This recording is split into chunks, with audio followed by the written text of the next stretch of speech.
Spider-Man 2 was nothing short of a masterpiece. Everything about this game was amazing. The gameplay, the story, the traversal, and of course, the boss fights. There were some really good boss fights throughout the game that were not only a ton of fun, but also felt extremely emotional and impactful. Well, today, we're going through all of these boss fights, including mini-bosses, and ranking them in order from worst to best. Just a heads up, I will obviously be discussing spoilers for the game's bosses, so this is your one and only spoiler warning. With that out of the way, let's begin.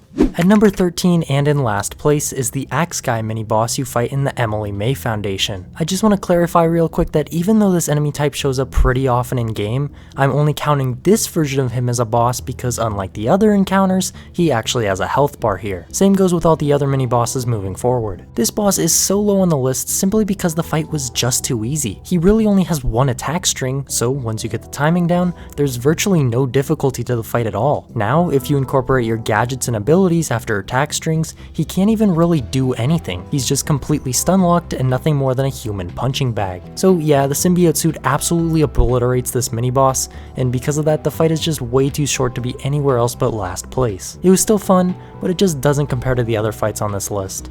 In at number 12 is the Shield Bearer that you fight outside the church, who is definitely an upgrade over the Axe Guy. This boss can actually counter a lot of your attacks with his shield, making it more challenging to get in hits and requiring a bit more strategy to beat rather than just mindless punching. With that said, it's still extremely easy to parry this guy and just spam your abilities to get in damage. What really gives him the edge over the last mini boss though is his introduction earlier into the mission. This one cutscene alone really portrays him as this huge, terrifying individual as he towers over Peter. You can definitely feel the impact of this scene just a little bit later because the intimidation carries over to the actual boss fight itself, making it all the more engaging. Overall, a great setup for a mini boss, even if it was way too easy.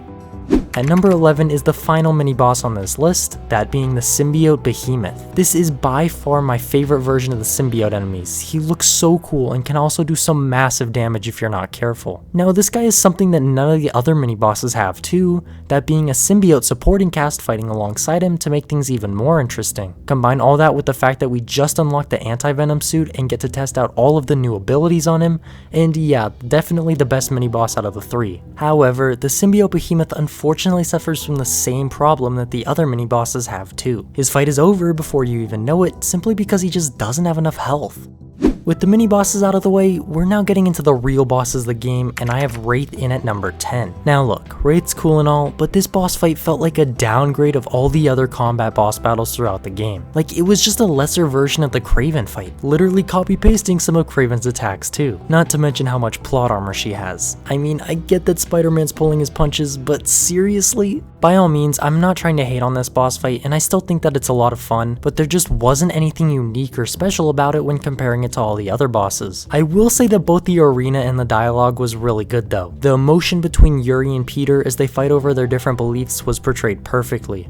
At number 9 is Mysterio. Now this boss fight has a lot going for it. The arena is nothing short of spectacular. The whole world inside the snow globe where you can see Mysterio looking in at you, the floating buildings you traverse through that feel like something straight out of Doctor Strange, and the levitating amusement park was all done so well. On top of that, the dialogue from Mysterio is great, the music is just a vibe in itself, and that little twist where you think the boss fight is over only for it to be just another illusion was such an amazing detail. However, the reason this fight is on the lower end of the list is simply because it has some extremely lacking combat for a boss battle. When fighting him, Mysterio doesn't even really feel like some big bad boss, just a bunch of regular enemies that can fly in the air. They should have just not included the combat and instead focused more on the illusion aspects that make this fight so good, or simply go all in on the combat and make Mysterio feel like an actual boss, not just meeting somewhere in the middle, because that did not do this fight justice in my opinion.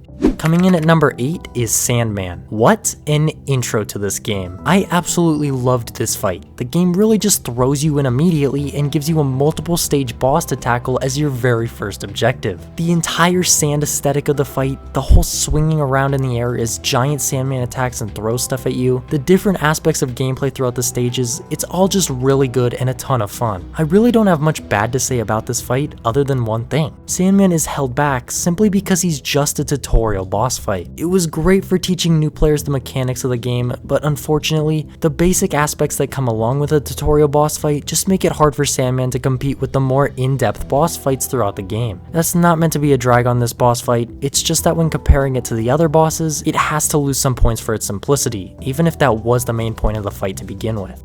In at number 7, I have Scream. I mean, what else is there to say about this boss fight other than it was really solid all around? I know it's number 7 on my list, but the remaining boss fights are so evenly matched and hard to rank that I wouldn't even be mad at you if Scream was number 1 on your list. It's literally on the middle part of my list, and I can't even find a single thing in this boss fight to complain about. The combat was extremely good, the voice actors went absolutely nuts and knocked their lines out of the park, and it was actually a great plot twist turning MJ into Scream that I definitely didn't see coming. Plus, Peter and MJ go through some massive character development throughout the fight as well, so there's that too. Again, what else is there to say? Just a really good boss overall. The fact that there are 6 boss fights ranked ahead of this one goes to show how great this game's bosses truly are.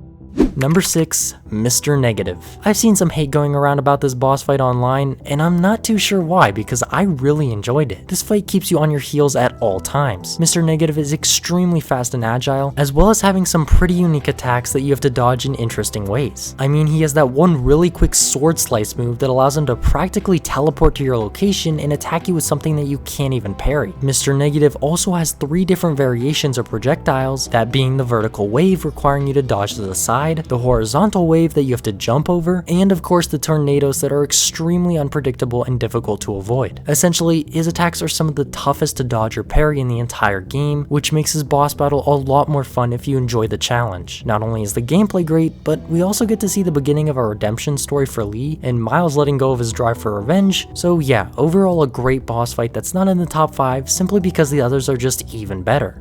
Coming in at number 5 is Lizard. Man, the beginning of this fight felt like something straight out of Arkham Asylum's Killer Croc boss fight, and I'm all here for it. The way you're navigating through the sewers, seeing all the damage Lizard caused while tearing through here, hearing disturbing sounds in the distance, and even seeing his glowing yellow eyes in the dark, watching Peter, it all just created such a creepy atmosphere and truly set the stage for the boss fight. Now, as we get into the fight itself, I felt like the actual combat against Lizard was a little too easy after such a great build-up. There's so many ways to stunlock him using your abilities, gadgets, and the environment, and when he actually does get in attacks, they're really slow and easy to dodge. I mean, you're fighting this enormous beast with superhuman strength and speed, but it doesn't really feel like that. This does make a lot of sense, at least narrative-wise though, because it showcased the true power of the symbiote suit and how it can absolutely destroy the largest of monsters. Plus, even if it was easy, let's be honest, it was still a ton of fun to beat the heck out of Lizard. And of course, let's not forget to mention the entire chase scene within this boss fight,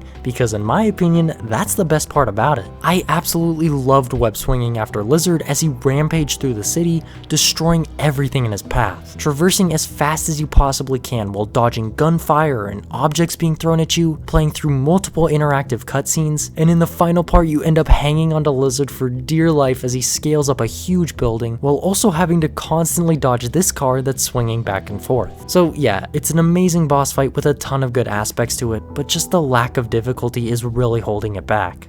These last few bosses all have great arguments to be in the top spot and are pretty much interchangeable, but I have Kraven versus Peter in at number 4. Now this was what the Lizard fight should have been more like. You still have that same feeling of being extremely overpowered with the symbiote suit on, but at the same time, Kraven isn't a complete pushover either. He knows Spider-Man's weaknesses and he's able to exploit them. I mean, he has a ton of different abilities like going invisible to the player, calling in his robotic dogs to attack alongside him, and then there's the fact that he'll actually dodge most of your specials. Of course, he also has all of his different weapons like a battle axe, spear, and sniper that all do a ton of damage if you get hit, and even the bell mixed into the fight that stuns Peter if you don't web it up. All of these are some great counters to the OP symbiote suit, giving this fight the challenge and complexity needed to make it all the more enjoyable. And then there's also the fact that you can hear the symbiote's voice inside Peter's head, twisting his thoughts as he becomes more and more corrupted by it, which is just the cherry on top of an already amazing boss fight.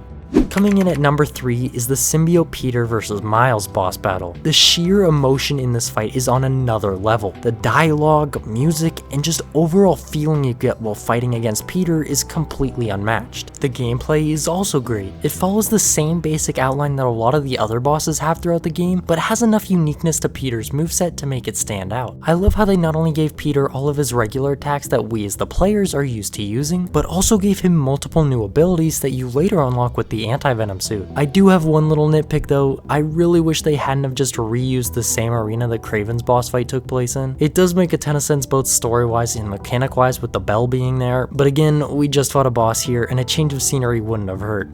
At number 2 is the Kraven vs. Venom fight. Why is this fight so high on the list? One simple reason: Venom. Getting to play as Venom was one of, if not the best part of the game, so naturally, the boss battle where you get to fight Kraven as him is just so good. Absolutely destroying Kraven in this battle gave me a really cool experience that I don't think I've ever had before. This fight truly makes us players feel like we're the boss, not Kraven. The ending to the fight is perfect too. Kraven ends up getting exactly what he wants, and we get to see Venom straight up bite the guy's head off, which was probably the darkest part of the game. Yeah, I get that Venom's moveset is kinda limited compared to the other Spider-Man, but let's be real, that didn't stop any of us from having an absolute blast while playing as him, especially for an entire boss fight.